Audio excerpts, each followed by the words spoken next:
아이가 언제부터 자신을 예뻐하는 엄마를 믿지 않게 되었을까? 내 딸 혜운이와 그 절친 유나는 말 그대로 평생 친구였다. 한 번은 혜운이에게 나중에 결혼하고 싶니? 라고 물었더니 엄마, 난 이미 결혼했어요? 라고 대답했다. 유나와 말이다. 유나의 아빠인 태준 선생님은 혜운이가 다니는 영어학원의 원장이었다. 그는 아이들이 가장 좋아하는 선생님으로 재미있는 게임으로 영어를 가르치고 아이들의 이름 모양으로 팬케이크를 만들어주기도 했다. 혜은이는 매주 학원 수업 날짜를 손꼽아 기다릴 정도였다. 그런데 어느 날 갑자기 혜은이가 오늘은 너무 피곤해요 라며 학원에 가기 싫어했다. 항상 에너지가 넘치던 아이가 갑자기 지쳤다는 말은 이상했다. 다음 주 혜은이의 책가방에서 구겨진 학원 공지문을 발견했다. 토요일 특별 수업에 관한 내용이었는데 도서관 책들 아래 숨겨져 있었다. 물어보니 혜운이는 잊어버렸어요 라고 중얼거리며 내 눈을 보지 않았다. 같은 날 혜운이의 가방에서 비싼 디지털 카메라를 발견했다. 어디서 났냐고 물었더니 혜운이가 굳어버렸다. 학교 프로젝트예요. 엄마, 무슨 수업이냐고 물었지만 몰라요. 그냥 내버려 두세요. 라고 소리쳤다. 혜운이가 처음으로 목소리를 높인 순간이었다. 몇 주 사이에 혜운이는 공룡 티셔츠를 입고 머리를 빗는 것조차 귀찮아하던 내 작은 소녀에서 갑자기 네일 아트를 하고 싶어 하고 자신이 예쁜지 묻고 롯데마트의 향수 코너에서 시간을 보내는 아이로 변했다. 어느 아침에는 20분 동안이나 거울 앞에 서 있었다. 무엇을 하고 있냐고 물었더니 제대로 보이는지 확인하고 있어요 라고 말했다. 겨우 8살 아이였다. 유나 엄마가 금요일 학원 특별 수업에 대해 전화했을 때 혜운이는 대화를 듣고 숨을 쉴 수 없을 정도로 울기 시작했다. 그냥 자기 방으로 달려가 문을 쾅 닫았다. 다음 월요일 학원 하교 시간에 모든 것이 바뀌었다. 태준 선생님이 늘 하던 것처럼 주차장 건너편에서 손을 흔들며 혜운아, 안녕 이라고 불렀다. 그런데 내 딸은 손톱이 파고들 정도로 내 손을 꽉 잡고 자신의 몸을 내 뒤에 완전히 숨겼다. 온몸이 떨리고 있었다.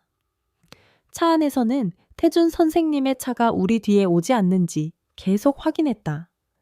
혜은이는 이제 몇 달 동안 일주일에 2번씩 입었던 가장 좋아하는 공룡 티셔츠를 더 이상 입지 않았다. 자신이 거의 어른이 되었으니 좀 더 성숙해 보여야 한다고 말했다. 또한 돈이 생겼다. 저금통에 설명할 수 없는 돈이 생겨났다. 그냥 주었어요 라고 말했지만 8살 아이가 그냥 5만 원을 주울 리가 없었다. 남편과 내가 조심스럽게 태준 선생님이 무슨 일을 했는지 물어봤을 때 혜운이는 목이 다칠 정도로 심하게 고개를 저었다. 그저 아니에요, 아니에요, 아니에요, 아니에요, 아니에요 라고 반복할 뿐이었다. 혜운이의 방에는 계속해서 이상한 물건들이 나타났다. 내가 산 적 없는 확대 거울, 내가 쓰지도 않는 브랜드의 컨실러, 네일숍을 열 수 있을 정도의 많은 매니큐어, 그리고 예쁘다와 더 좋다라는 단어가 적힌 구슬로 만든 이상한 우정 팔찌들이었다. 혜은이는 매일 아침 우리 화장실 체중계에 올라가 자신이 뚱뚱한지 물어보고 작은 배를 쑥 들이마셨다. 어느 날 그 카메라의 사진을 보려고 했더니 혜은이가 그것을 벽에 던져 산산조각 내며 그건 사적인 거예요 라고 소리쳤다. 우리는 유나 부모님과 대화를 나눴고 그들은 충격을 받았다. 태준 선생님은 계속 이해가 안 가요. 우리는 친구였어요. 지난달에는 함께 골판지로 우주선을 만들었잖아요 라고 말했다. 하지만 혜은이는 특별히 태준 선생님을 무서워했다. 유나 엄마가 아니라 유나도 아니라 오직 태준 선생님만 어느 날 혜은이가 새 신발 때문에 발에 물집이 생겼다며 침실 한가운데서 울고 있는 것을 발견했다. 모든 것이 이해가 되지 않았다. 그날 밤 딸의 방문에 귀를 대고 무언가 찾고 있었는데 카메라 셔터 소리가 들렸다. 즉시 문을 열었다. 엄마, 미안해요. 화내지 마세요. 목구멍에 담즙이 올라왔다. 내 8살 딸이 바닥에 앉아 완벽하게 포즈를 취한 발 사진을 찍고 있었다. 즉시 달려가 혜은이를 안았고 혜은이는 내 가슴에 얼굴을 묻고 울었다. 태준 선생님이 엄마와 아빠가 돈이 필요하다고 했어요. 이것이 도움이 될 거래요. 못되게 굴어서 미안해요. 엄마, 그냥 더 이상 못생기고 싶지 않았어요. 내 마음이 산산조각 났다. 그리고 혜은이가 마침내 카메라를 내게 건넸다. 새 것이었다. 내가 사진을 넘겨보며 본 것은 상상했던 것보다 더 끔찍했고 맨손으로 태준을 찢어발기고 싶었다. 사진들은 인터넷에서 볼 수 있는 광고처럼 다양한 포즈의 발, 페디큐어한 발톱, 특정한 각도로 꺾인 발목을 보여주었지만 이것들은 내 8살 딸의 것이었다. 남편이 문을 열고 들어와 내 표정을 보더니 혜은이의 머리 위로 119에 전화해 라고 입 모양을 만들었다. 그 사이 혜은이는 계속해서 미안하다고 반복하며 내 셔츠에 얼굴을 묻고 울었다. 남편은 전화를 들고 복도로 나가 119에 전화했고 아동학대 특별 핫라인으로 연결되었다. 그는 우리가 발견한 것을 설명하는 동안 혜은이는 계속해서 미안하다고 말했다. 그들은 수사에 방해가 될 수 있으니 태준에게 연락하거나 알리지 말고 모든 증거를 안전하게 보관하라고 지시했다. 남편이 돌아와 조심스럽게 혜은이를 내게서 떼어내며 마시멜로를 듬뿍 넣은 핫초코를 만들자고 했다. 혜은이는 따라갔지만 내가 사라질까봐 두려운 듯 계속 뒤를 돌아보았다. 나는 부엌 서랍에서 종이봉투를 꺼내 너무 많이 만지지 않고 조심스럽게 카메라를 넣었다. 손은 여전히 심하게 떨려 날짜와 시간을 겉면에 쓰기도 어려웠다. 첫 번째 카메라에 깨진 조각들은 여전히 내 옷장 상자에 있어서 그것들도 가져와 다른 봉투에 넣었다. 2시간이 영원처럼 느껴졌지만 마침내 문 앞에 경찰관을 대동한 여성이 나타났다.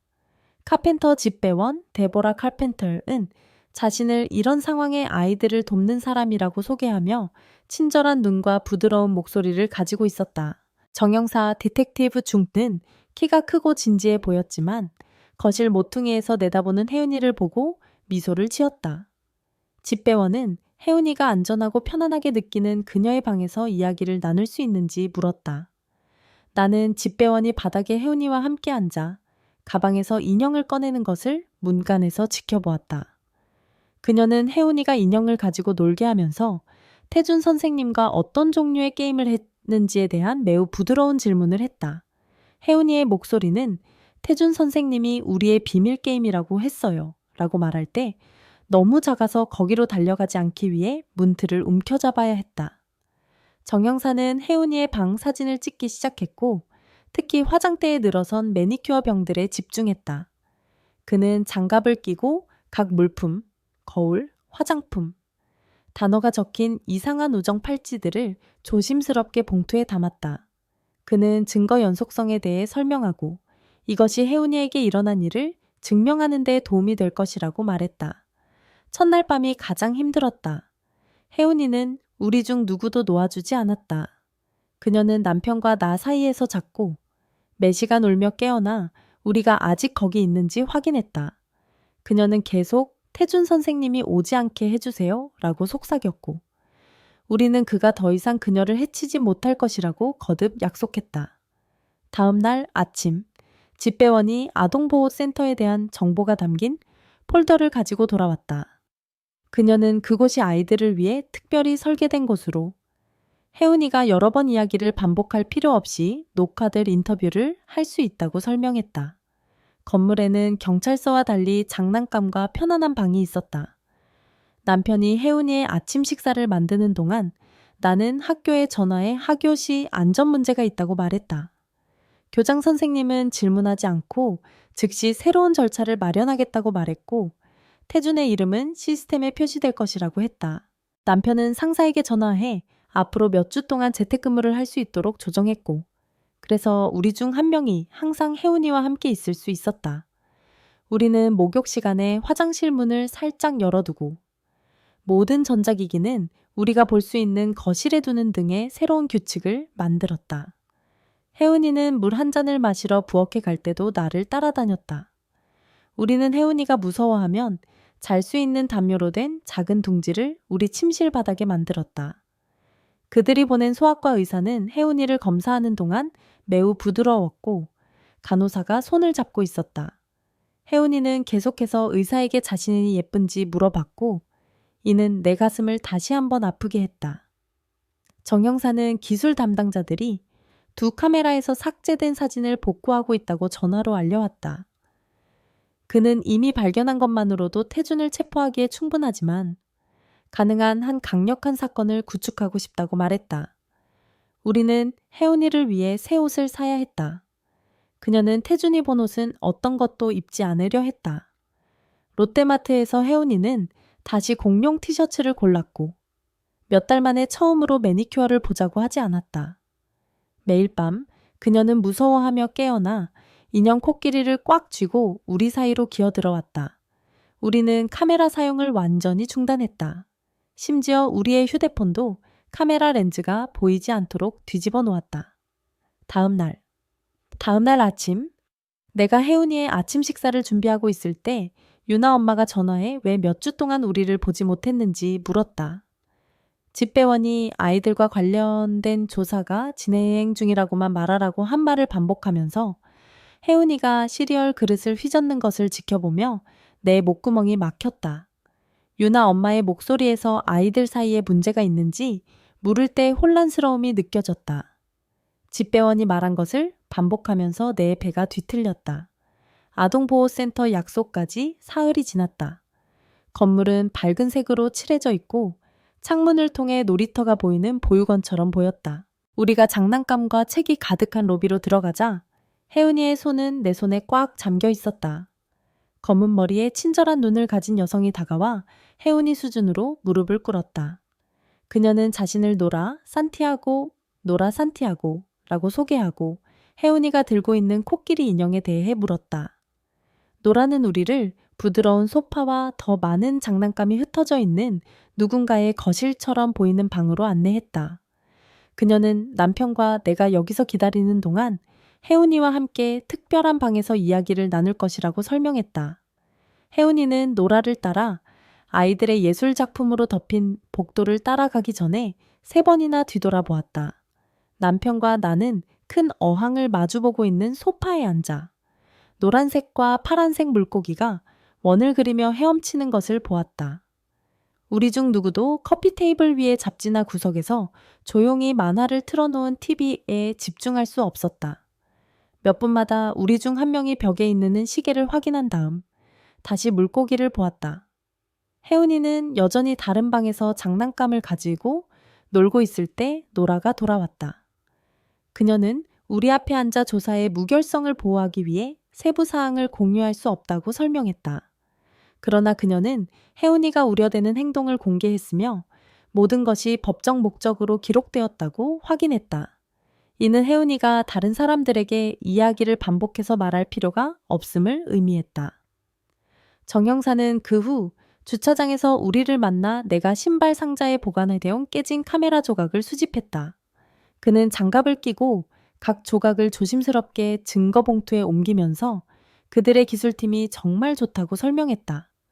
그들은 모든 것이 언제 시작되었는지 보여주고 더 강력한 사건을 구축하는 데 도움이 될 삭제된 이미지를 복구할 수 있을 것이다. 그날 저녁, 내 휴대폰에 혜은이가 다음 주말 유나의 생일 파티에 오고 싶은지 묻는 태준의 문자가 왔다. 내 손이 떨리기 시작해 남편에게 보여주었고 그는 즉시 스크린샷을 찍어 정형사에게 전달했다. 나는 휴대폰을 벽에 던지고 태준에게 다시는 연락하지 말라고 소리치고 싶었다. 대신 남편이 나를 안고 있는 동안 대답 없이 메시지를 삭제했다. 다음 날 아침, 우리는 혜은이의 건강검진을 위해 다시 아동보호센터로 갔다. 소아과 의사는 부드럽게 말하고 천천히 움직여 혜은이가 그녀가 하는 모든 것을 볼 수 있게 하는 회색 머리의 여성이었다. 의사가 혜은이를 검사하는 동안 간호사가 혜은이의 손을 잡았다. 혜은이는 계속 의사에게 자신이 예쁜지, 괜찮아 보이는지, 잘하고 있는지 물어보았다. 각 질문은 태준의 조작이 얼마나 깊었는지 깨닫게 되면서 내 마음을 더 작은 조각으로 부숴버렸다.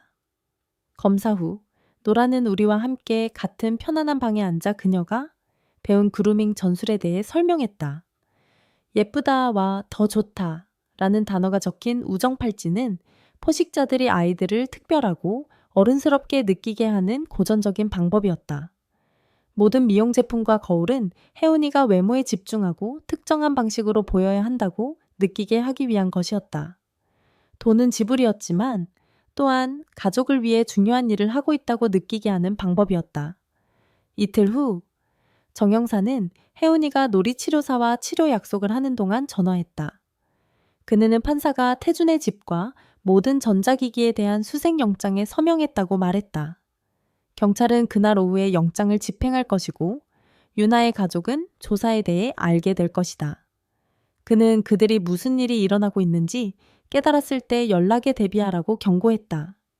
그것은 내 휴대폰이 오후 3시에 유나 엄마의 번호로 울렸을 때 실현되었다. 그녀의 목소리는 경찰이 그녀의 집을 수색하고 태준을 경찰서로 데려갔다고 말하면서 부서지고 흐느끼고 있었다. 그녀는 계속 실수가 있을 것이라고, 태준은 절대로 누구도 해치지 않을 것이라고, 특히 자기 딸처럼 사랑한 하혜은이를 해치지 않을 것이라고 말했다. 하지만 그녀가 그것을 말했을 때 이미 의심이 스며들고 있는 것을 그녀의 목소리에서 균열로 들었다. 나는 조사 때문에 그것에 대해 이야기할 수 없다고 말하고, 그녀가 여전히 울고 있는 동안 전화를 끊었다. 그날 남은 시간 동안 내 손은 계속 떨리며 문과 창문의 자물쇠를 확인했다. 3일 후 우리는 창문에 만화동물이 그려진 건물에서 혜은이의 첫 번째 치료 약속을 위해 운전했다. 치료사는 곱슬거리는 붉은 머리를 가졌고 내가 구석의 의자에서 지켜보는 동안 혜은이와 함께 바닥에 앉았다. 그녀는 큰 나무 블록 상자를 꺼내 혜은이에게 무엇을 만들고 싶은지 물었다. 혜은이는 블록을 높게 쌓기 시작했고 거의 그녀의 턱까지 올라가는 이 높은 벽을 만들었다. 그런 다음 그녀는 장난감 상자에서 작은 플라스틱 인형을 찾아 그녀가 만든 벽 뒤에 두었다.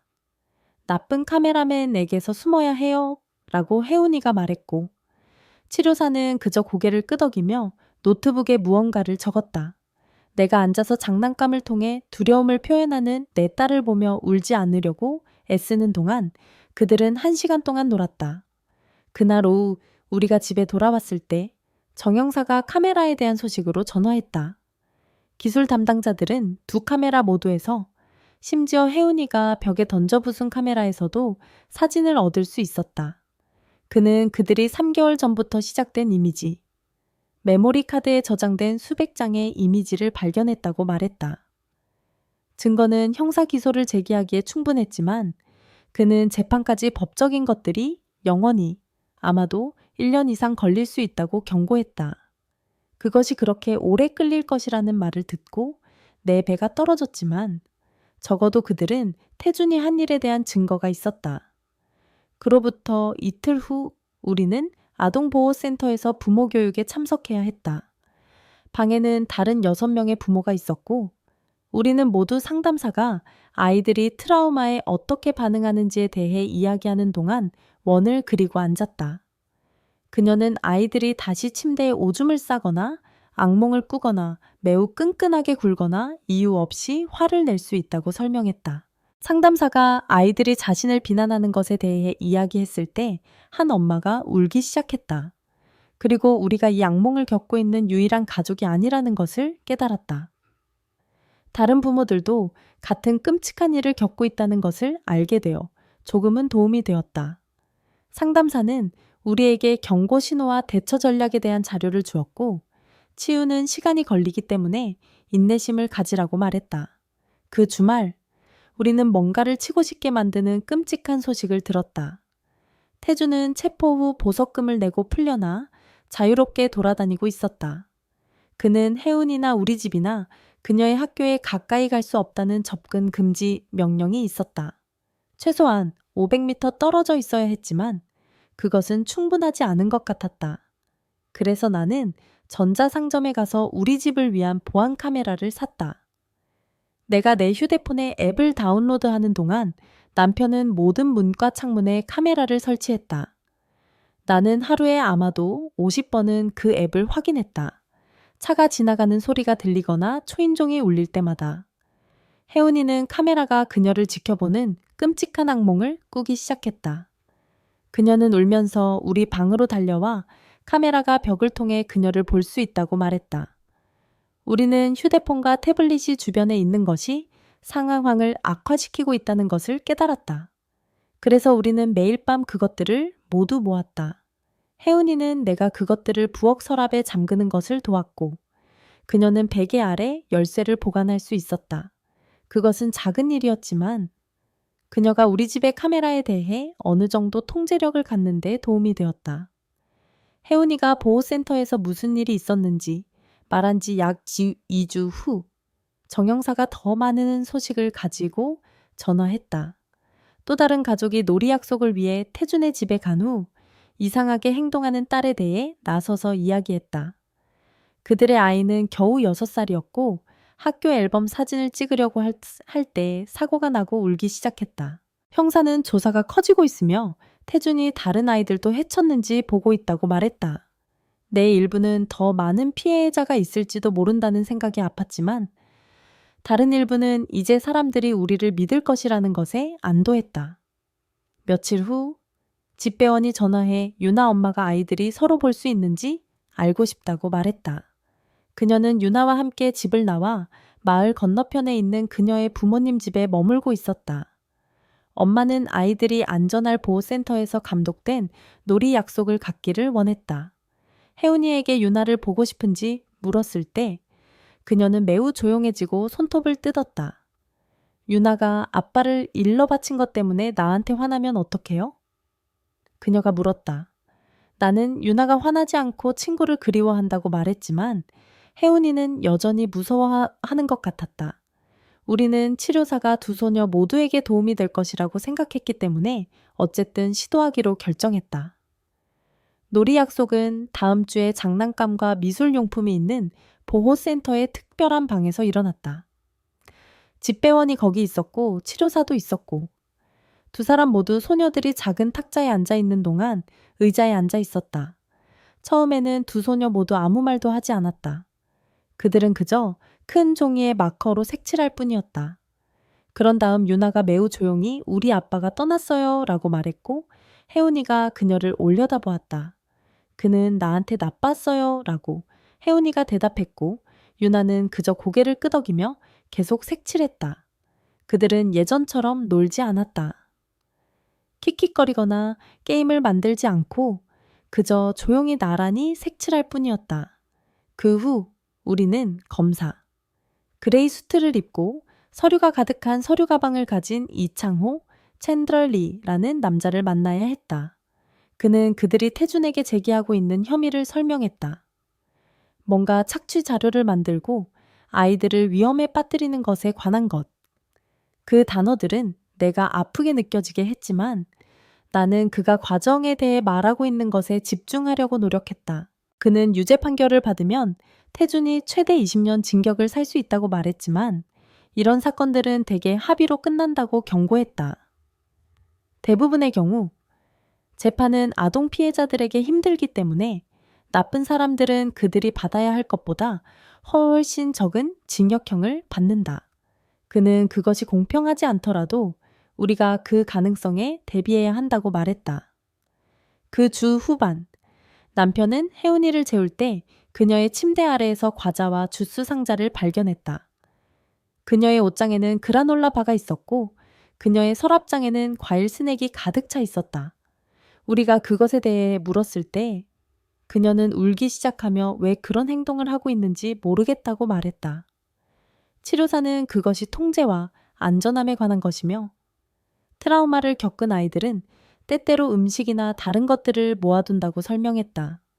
우리는 그것을 크게 문제 삼지 않기로 하고 대신 그녀가 원할 때마다 먹을 수 있는 건강한 간식을 그녀의 방에 있는 특별한 바구니에 두기 시작했다. 2주 후 내가 점심을 만들고 있을 때 이창호가 내 휴대폰으로 전화해 태준의 변호사가 가능한 합의에 대해 만나고 싶다고 말했다. 변호사는 그의 의뢰인이 모두에게 트라우마를 피하기 위해 재판을 피하고 싶다고 말했다. 이창호는 아동 피해자가 있는 재판이 아이들에게 모든 것을 다시 경험해야 하기 때문에 정말 힘들다고 설명했다. 그는 우리가 그것에 대해 신중하게 생각해야 하지만 결정은 궁극적으로 우리의 것이라고 말했다. 남편과 나는 혜은이가 잠든 후 그날 밤 부엌 테이블에 앉아 몇 시간 동안 원을 그리며 이야기했다. 우리는 태준이 최대 처벌을 받기를 원했지만 우리는 또한 혜은이에게 더 많은 고통을 주고 싶지 않았다. 다음 날 오후 내가 혜은이의 방에서 그녀를 확인하러 갔을 때 그녀가 모든 장식옷에 둘러싸여 바닥에 앉아 있는 것을 발견했다. 그녀는 미술 상자에서 안전 가위를 가지고 각 드레스를 작은 조각으로 자르고 있었다. 그녀의 공주 의상에 핑크색 튤이 색종이처럼 카펫을 덮고 있었다. 그녀는 눈물을 흘리며 나를 올려다보며 더 이상 예쁘고 싶지 않다고 말했다. 나는 그녀 옆에 앉아 아무 말도 하지 않고 나머지를 자르는 것을 도왔다. 나중에 치료사는 이것이 혜은이가 통제권을 잡고 태준이 그녀에게 믿게 만든 것을 거부하는 방식이라고 설명했다. 그녀는 혜은이가 감정을 처리하고 있다는 것이 실제로 건강한 징후라고 말했다. 회의와 서류 작업과 변호사들의 전화로 3개월이 지났다. 그런 다음 우리는 사전 재판 심리라는 것을 위해 법원에 가야 했다. 우리가 가는 동안 내 엄마가 와서 혜은이를 봐주었지만 마지막 순간에 피해자 옹호자는 혜은이가 원한다면 법원의 특별한 방에서 기다릴 수 있다고 말했다. 혜은이는 우리 가까이에 있고 싶다고 말했기 때문에 우리는 그녀에게 색칠 공부와 간식을 가져왔다. 옹호자는 우리가 법정에 들어가는 동안 혜은이를 장난감과 TV가 있는 방으로 데려갔다. 그것이 내가 그가 무엇을 했는지 알게 된 이후로 처음으로 태준을 본 때였다. 그는 너무 커 보이는 회색 정장을 입고 변호사와 함께 테이블에 앉았다. 그는 내가 기억하는 것보다 더 작아 보였다. 마치 어떻게든 줄어든 것 같았다. 그의 머리는 더 얇아졌고 그의 얼굴은 더 나이 들어 보였다. 나는 그에게 소리치고 싶었지만 그저 정면을 응시했다. 심리는 주로 변호사들이 내가 정말로 이해하지 못하는 증거와 일정과 법적인 것들에 대해 이야기하는 것이었다. 약 1시간 후 우리는 아이들 방에서 혜은이를 데리러 돌아갔다. 그녀는 나비 그림을 색칠하고 있었고 우리가 들어갔을 때 올려다보지도 않았다. 그녀는 태준이 바로 복도 끝에 있었다는 것을 전혀 알지 못했다. 판사는 그날 우리를 위해 모든 것을 바꾸는 결정을 내렸다. 그녀는 사건이 재판으로 갈 경우 증거로 보호센터에서의 혜은이의 인터뷰 사용을 승인했다. 이는 혜은이가 법정에 앉아 태준의 변호사로부터 질문에 대답할 필요가 없음을 의미했다. 안도감이 너무 커서 복도에서 울기 시작했다. 남편은 내 손을 꽉 잡았다. 우리는 우리 아기 소녀가 그녀에게 일어난 최악의 일에 대해 신문 받는 것을 지켜볼 필요가 없었다. 일주일 후 집배원이 유나의 가족에 대한 소식을 전화로 알려왔다. 엄마는 이혼 신청을 하고 집을 나와 마을 건너편에 있는 부모님 집에 머물렀다. 그녀는 유나를 데리고 새로운 학교에 등록시켰다. 집배원은 엄마가 무슨 일이 일어나고 있는지 보지 못한 것에 대해 사과하는 편지를 읽어주었다. 그녀는 유나를 치료에 데려가고 딸의 치유를 돕기 위해 필요한 모든 것을 하겠다고 약속했다. 그 편지는 내가 단어를 통해 그녀의 고통을 느낄 수 있어서 울게 만들었다. 그녀도 엄마였고 그녀의 세상도 우리처럼 폭발했다. 이 무렵 혜은이의 학교 상담사가 내 마음이 덜 무거워지게 하는 무언가로 전화했다. 그녀는 혜은이가 쉬는 시간에 슬퍼 보이거나 소외된 어린아이들과 시간을 보내고 있다고 말했다. 그녀는 간식을 나누고 나비를 그리는 방법을 가르쳐 주고 있었다. 상담사는 모든 것에도 불구하고 혜은이의 자연스러운 친절함이 여전히 있음을 보여준다고 말했다. 이것은 이 악몽 전에 우리가 알았던 달콤한 소녀가 돌아오고 있다는 첫 번째 진짜 신호였다. 그런 다음 이창호가 내가 신체적으로 아프게 만드는 소식으로 전화했다.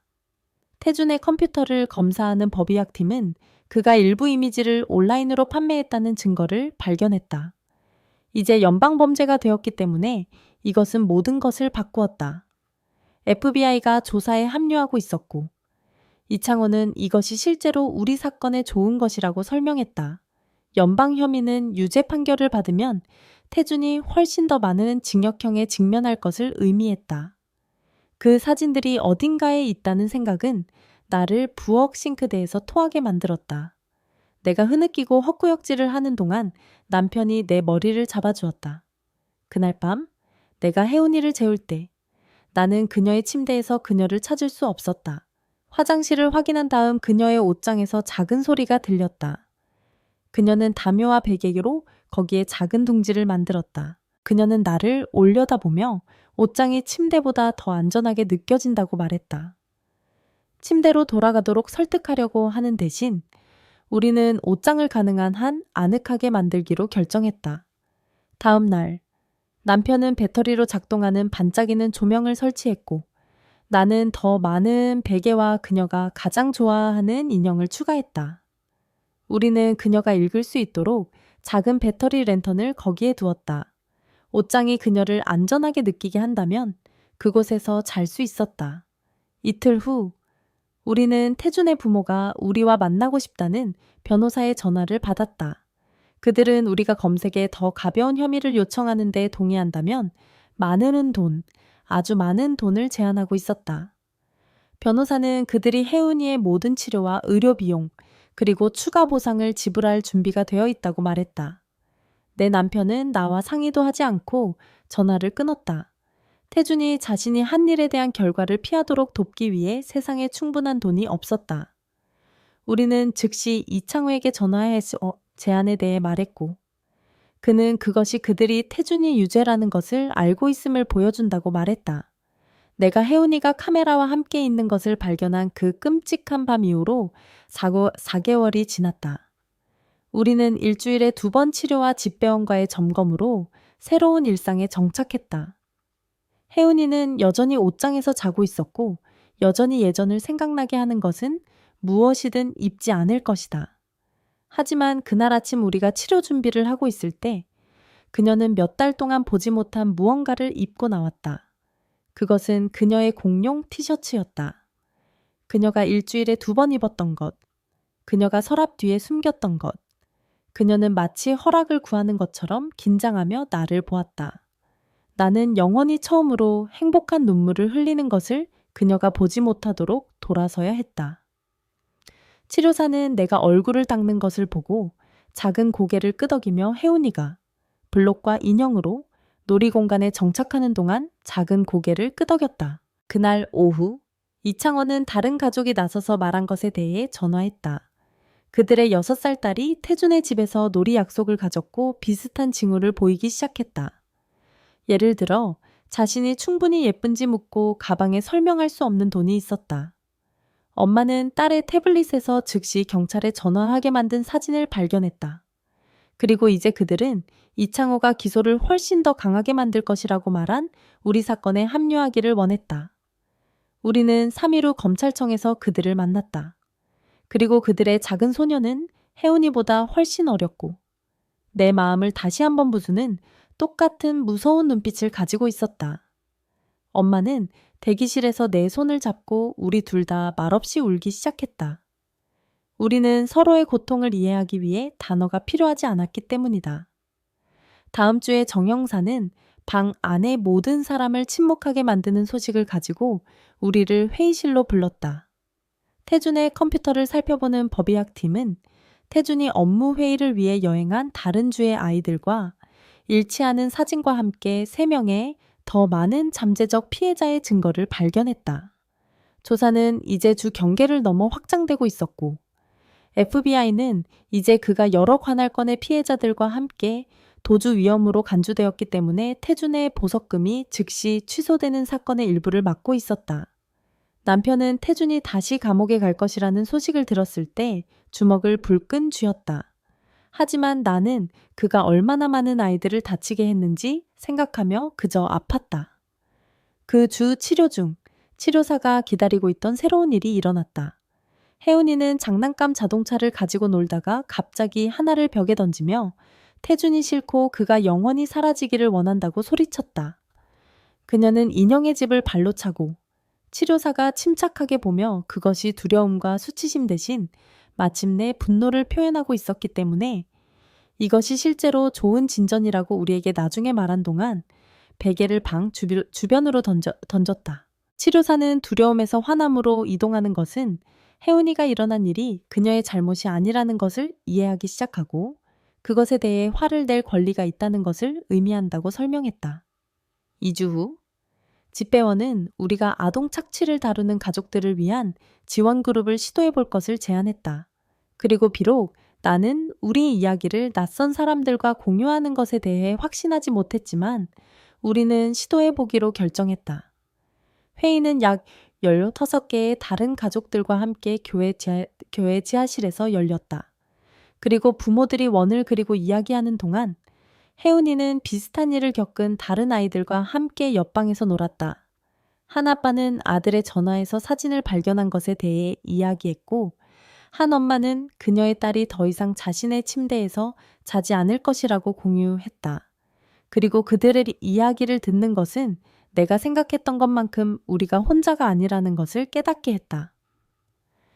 그룹 리더는 우리에게 트라우마 치료와 법적 옹호 및 위기 지원을 위한 전화번호에 대한 자원을 주었다. 그리고 몇 달 만에 처음으로 아마도 우리가 이것을 통과할 수 있다고 느꼈다. 혜은이는 비슷한 상황에 있는 메이시라는 소녀와 친구가 되었다. 그리고 어른들이 대처 전략과 우리 모두도 놓친 경고 신호를 공유하는 동안 그들은 함께 그림을 색칠했다. 회의 후 여러 부모들이 번호를 교환했고 우리는 좋은 날보다 더 자주 발생하는 힘든 날 동안 지원을 위한 그룹 문자를 시작했다. 그런 다음 이창호는 내가 알고 있었지만 결국 올 것이라는 것을 알고 있던 소식으로 전화해 내 배를 떨어뜨렸다. 태준의 변호사는 태준이 연방교도소에서 15년을 살고 평생 성범죄자로 등록하며 미성년자와의 접촉 금지 조건으로 모든 혐의에 대해 유죄를 인정하는 합의 거래에 대해 만나고 싶어 했다. 이창호는 이것이 혜은이가 증언하거나 법정에서 녹음된 인터뷰가 재생되지 않을 것을 의미하여 추가적인 트라우마를 면하게 될 것이라고 설명했다. 하지만 그것은 또한 재판에서 유죄 판결을 받으면 태준이 최대 15년 형을 받지 않을 것을 의미했다.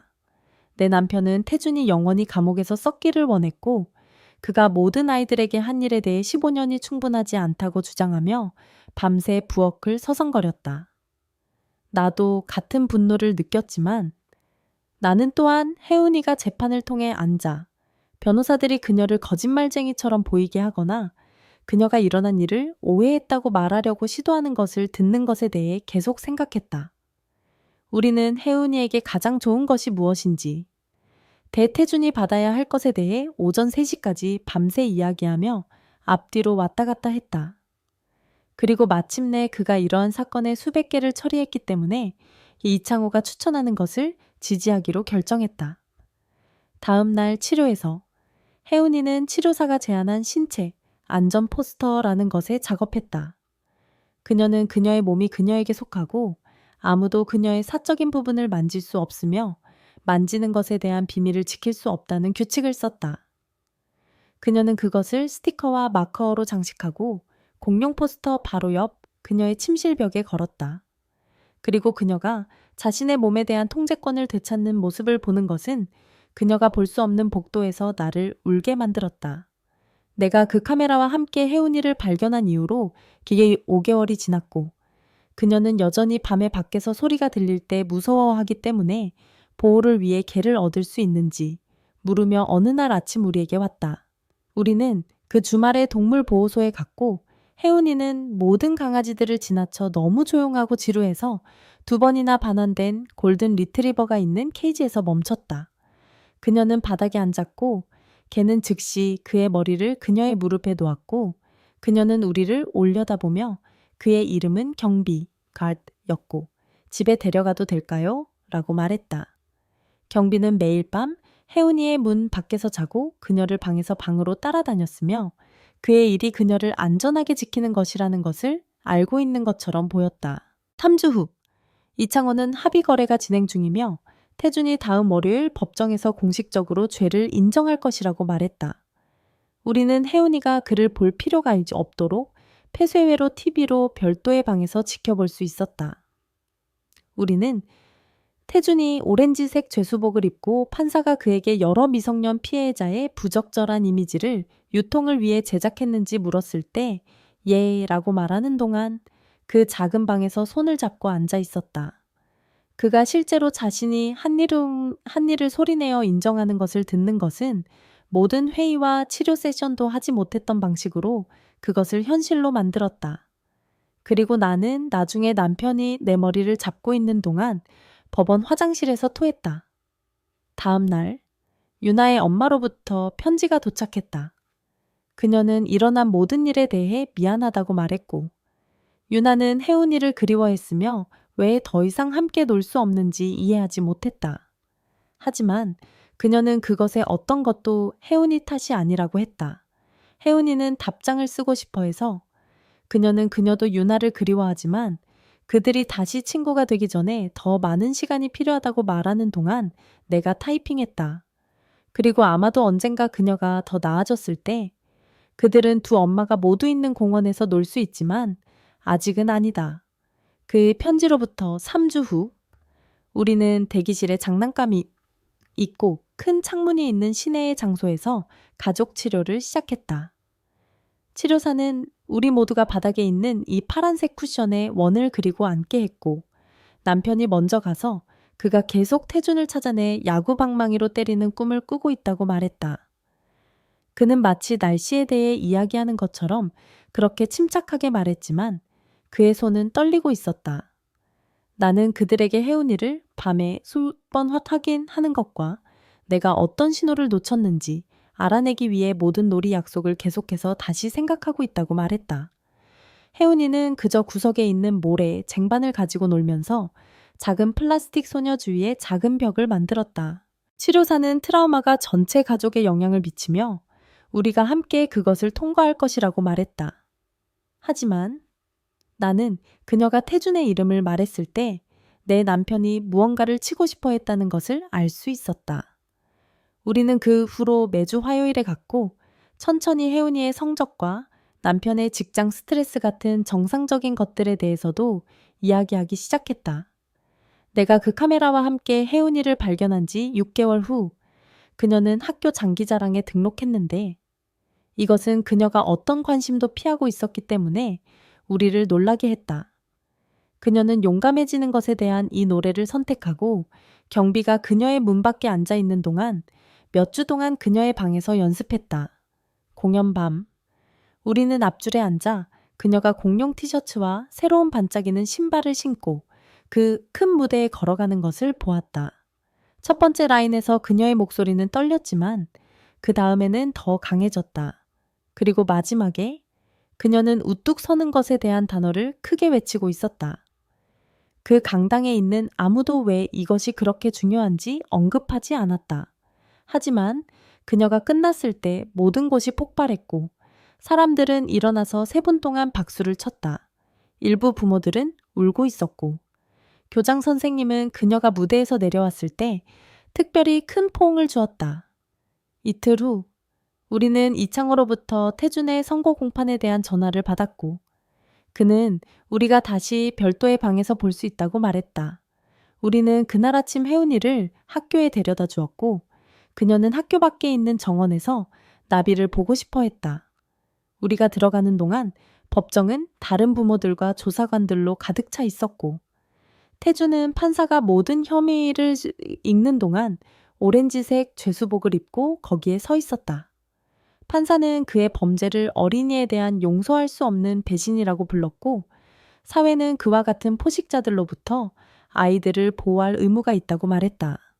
그는 태준에게 조기 석방 가능성이 없는 연방교도소에서 15년과 평생 성범죄자 등록을 선고했다. 우리가 혜은이를 데리러 갔을 때 그녀는 여전히 그 나비들을 보고 있었고 나쁜 남자가 영원히 사라질지 물었다. 그리고 우리는 매우 오랜 시간 동안이라고 말했다. 다음 주 우리는 FBI 피해자 서비스로부터 그들이 일어난 일과 관련된 혜은이의 모든 치료와 의료 비용을 부담할 것이라는 서류를 받았다. 보험이 치료가 의학적으로 필요하지 않다고 말하며 계속해서 청구를 거부했기 때문에 이것은 정말 다행이었다. 혜은이가 대부분의 밤에 여전히 악몽을 꾸고 있었더라도 말이다. 자금 지원은 우리가 보험이 부담할 누구 대신 트라우마를 이해하는 좋은 치료사를 계속 볼 수 있다는 것을 의미했다. 한 세션에서 혜은이의 치료사는 특별한 종이와 마커를 꺼내 그녀가 어린 자신에게 편지를 쓰는 것을 제안했다. 혜은이는 예전에 자기 자신에게 그것은 그녀의 잘못이 아니며 그녀가 어떤 잘못도 하지 않았다고 말하는 편지를 쓰기 시작했다. 그녀는 한쪽에는 공룡을, 다른 쪽에는 나비를 그렸다. 그리고 치료사는 이것이 그녀가 자신의 양쪽 부분을 통합하기 시작하고 있음을 보여준다고 말했다. 매주 그녀는 또 다른 편지를 추가하고 스티커와 반짝이로 그것들을 장식할 것이다. 모든 것이 시작된 지 7개월 후, 혜은이는 우리에게 새 옷을 사러 가도 되는지 물었지만 이번에는 그녀 자신이 그것들을 고르고 싶어 했다. 우리는 롯데마트에 갔고 그녀는 모든 것을 보고 다른 직물을 만지고 셔츠를 들어 올려 거울에 대고 보는데 1시간을 보냈다. 그녀는 3개의 공룡 티셔츠와 2켤레의 반짝이는 운동화, 그리고 나비가 있는 드레스를 골랐다. 계산대에서 그녀는 다른 사람들이 원하는 것처럼이 아니라 자신처럼 느껴지는 옷을 원한다고 말했다. 같은 주에 우리는 법원이 태준의 집과 차와 저축을 모든 피해자들에게 보상금을 지불하기 위해 판매하도록 명령했다는 공식적인 통지를 받았다. 그 돈은 혜은이의 미래 교육과 치료 필요를 위한 신탁으로 갈 것이며 이는 모든 그의 악에서 좋은 것이 올 것을 의미했다. 그것을 처리하는 변호사는 수년간의 치료 플러스 언젠가 대학을 커버할 수 있는 충분한 돈이 있다고 말했다. 혜은이의 정기치료사는 EMDR이라는 것을 소개했다. 그녀가 나쁜 기억에 대해 생각하는 동안 그녀의 눈으로 빛을 따라갔다. 그것은 이상하게 들렸지만 3세션 후 그녀의 악몽은 매일 밤에서 아마도 일주일에 2번으로 줄어들었다. 그녀는 우리 바닥 대신 다시 자신의 침대에서 자기 시작했고 경비는 밤새도록 그녀의 침대 바로 옆에 누울 것이다. 어느 날 아침 그녀는 아침 식사에 와서 한 번도 깨어나지 않고 온 밤을 잤다고 말했다. 이 무렵 조사에서 다른 가족들이 비공개 그룹 문자를 시작했고 우리는 우리 아이들에 대한 업데이트를 공유할 것이다. 한 엄마가 그녀의 딸이 학교로 돌아가는 것을 두려워한다고 말했을 때 우리는 모두 우리에게 효과가 있었던 것을 공유했다. 또 다른 아빠는 그의 아들이 다시 운동을 시작했다고 말했고 그것은 우리에게 희망을 주었다. 우리는 한 달에 한 번 아이들이 그룹 치료를 받는 동안 커피를 마시며 만났고 이 엉망진창에 혼자가 아니라는 것을 아는 것이 도움이 되었다.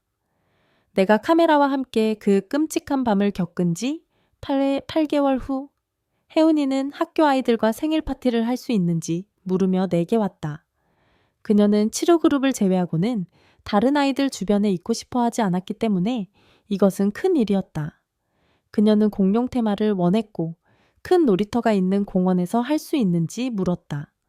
우리는 계획을 시작했고 그녀는 초대할 10명의 아이들 목록을 만들었고 공룡 접시와 컵을 골랐다.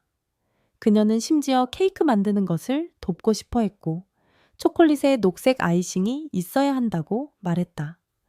파티날은 내가 예상했던 것보다 더 빨리 왔고 나는 남편이 뒤뜰에 테이블을 설치하는 동안 아침을 녹색 스트리머를 걸면서 보냈다. 혜은이는 두꺼운 녹색 아이싱으로 케이크에 아이싱을 하고 경비가 문 옆자리에서 지켜보는 동안 가장자리 주위에 플라스틱 공룡을 꽂았다. 차들이 오후 2시경 도착하기 시작했고 아이들은 우리 대문을 통해 달려와 포장된 선물을 들고 혜은이가 초대장에 요청한 대로 공룡 티셔츠를 입고 있었다. 그녀는 그들을 만나러 나가기 전에 잠시 문 옆에 서 있었다. 그리고 나는 그들이 모두 장식에 대해 이야기하기 시작했을 때 그녀의 어깨가 편안해지는 것을 보았다. 아이들은 즉시 그들이 다른 공룡인 척하는 게임을 시작했고 혜은이는 더 작은 아이들을 쫓는 티라노사우루스 렉스로 바로 합류했다. 그녀의 친구 메이시는 이웃들이 울타리 너머로 보일 정도로 크게 포효했고 혜은이는 실제로 웃었다. 정중한 웃음이 아니라 내가 그렇게 많은 달 동안 듣지 못한 그 진짜 배꼽 웃음이었다. 남편은 내 손을 꽉 잡고 우리 둘 다 그 소리가 예전처럼 우리 뒷뜰을 가득 채우는 것을 들었다. 더 많은 아이들이 도착했고 그들은 다른 선사시대 생물을 연기하고 다른 팀이 추측하는 동안 연기해야 하는 공룡 전투를 위해 팀으로 나뉘었다. 혜은이는 브론토사우루스를 위한 우스꽝스러운 걸음을 만들고 소행성이 닿았을 때 극적으로 넘어지면서 그것 모두의 한가운데에 있었다. 파티에 약 1시간 정도 지나자 나는 유나 엄마의 차가 도착하는 것을 보았고 내 몸 전체가 긴장되었지만 혜은이는 그들이 잠시만 올 수 있는지 물었었다. 유나는 작은 포장된 상자를 들고 뒷뜰을 향해 천천히 걸어갔고 그녀의 엄마는 차 옆에 머물렀다. 두 소녀는 혜은이가 걸어가 그들이 빠르고 조심스럽게 마치 깨질 것처럼 포옹하기 전에 서로를 오랜 시간 쳐다보았다. 유나는 그녀에게 선물을 건네고 내가 들을 수 없는 무언가를 말한 다음 그들에 반해서 다른 아이들과 함께 다른 테이블에 앉으러 갔다. 그들은 파티의 다른 쪽 끝에서 놀았지만 가끔씩 나는 그들이 언젠가 다시 우정으로 자랄 수 있는 무언가로 서로를 바라보는 것을 잡았다.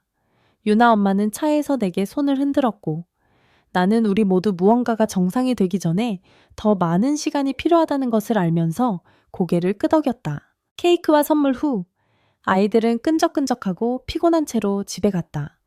그리고 혜은이는 여전히 파티 모자를 쓴 채로 소파에 쓰러졌다. 그날 밤 취침 시간. 그녀는 갑자기 일어나 우리에게 자신이 크면 무엇이 되고 싶은지 결정했다고 말했다. 그녀는 아이들을 돕고 나쁜 일이 일어났을 때 그들이 안전하다고 느끼게 하는 정형사 같은 경찰관이 되고 싶다고 했다. 우리는 그녀가 전 세계에서 무엇이든 될 수 있다고 말했고 몇 달 만에 처음으로 그녀는 정말로 우리를 믿는 것 같았다. 다음 날 아침. 그녀는 보라색 마케어로 쓰여진 그녀의 신체 안전 규칙이 있는 치료에서 만든 포스터를 가져왔다. 그녀는 방문객이 있는 경우 다른 아이들도 규칙을 알 수 있도록 모든 사람이 볼 수 있는 복도에 걸고 싶다고 했다. 우리는 롯데마트에서 프레임을 찾아 그녀가 지켜보는 동안 가족 사진들 사이 복도에 걸었다. 그녀는 규칙을 하나 더 추가할 수 있는지 물어 녹색 마커로 맨 아래에 나는 용감하고 안전합니다 라고 썼다. 그녀는 한쪽에는 공룡 스티커로 다른 쪽에는 별 스티커로 장식했다. 마치 자신의 양쪽 부분을 함께 놓는 것처럼. 2주 후 그녀는 3학년을 시작했고 내가 그녀를 데려다 줄 때 너무 긴장했지만 그녀의 새 선생님은 이미 상담사로부터 조정사항에 대해 알고 있었다. 첫 번째 학부모 교사 회의에서 선생님은 혜은이가 쉬는 시간에 부끄러운 아이들을 돕고 있다고 말하기 위해 나를 한쪽으로 불렀다. 그녀는 누군가가 혼자 앉아 있거나 슬퍼 보이는 아이들과 간식을 나눌 때 알아채고 함께 놀자고 초대할 것이다. 선생님은 혜은이가 마치 친구가 필요한 아이들을 위한 레이더를 가지고 있는 것 같다고 말했다. 그리고 나는 그것이 상처를 느끼는 것이 어떤 것인지 그녀의 이해에서 온다는 것을 알았다. 우리의 토요일 아침도 바뀌었다. 왜냐하면 이니셜 모양의 팬케이크는 그녀가 얼어붙고 먹는 것을 멈추게 했기 때문이다. 대신 우리는 혜은이가 매주 어떤 동물을 선택할지 정하면서 동물 모양으로 만들기 시작했다. 그녀는 발판에 서서 코끼리나 기린이나 그녀가 가장 좋아하는 벨로시랩터 같은 모양으로 반죽을 붓는 것을 도왔다. 그것은 그녀에게 작지만 중요한 무언가를 통제할 수 있게 해주었다. 그리고 나는 그녀가 각 선택을 할 때마다 자신감이 자라는 것을 지켜보았다. 어느 날 저녁 내가 설거지를 하고 있을 때 혜은이가 부엌에 와서 나쁜 사람들이 언젠가 나아질지 아니면 영원히 나쁜 상태로 있을지 물었다. 남편과 나는 그녀와 함께 테이블에 앉아 일부 사람들은 나쁜 일을 하고 결과를 직면해야 한다고 이야기했다. 그녀는 한동안 그것에 대해 생각한 다음 태준 선생님은 그가 한 일이 매우 나빴기 때문에 매우 오랜 시간 동안 타임아웃을 받아야 한다고 말했다. 그것은 큰 무언가를 이해하려는 8살 아이에게 정의를 이해하는 단순한 방법이었지만 완벽한 의미가 있었다. 매일 밤 나는 경비가 바로 그녀의 발에 누워 지켜보는 동안 그녀를 침대에 넣었다. 그녀는 팔을 내 목 주위에 감고 살았던 모든 공룡보다, 심지어 정말 거대한 것들보다도 더 크게 나를 사랑한다고 말했다.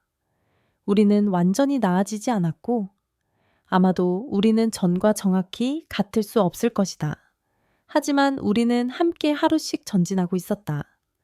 매일 아침은 전날보다 조금 더 쉬웠고 그것은 지금으로서는 충분해야 했다.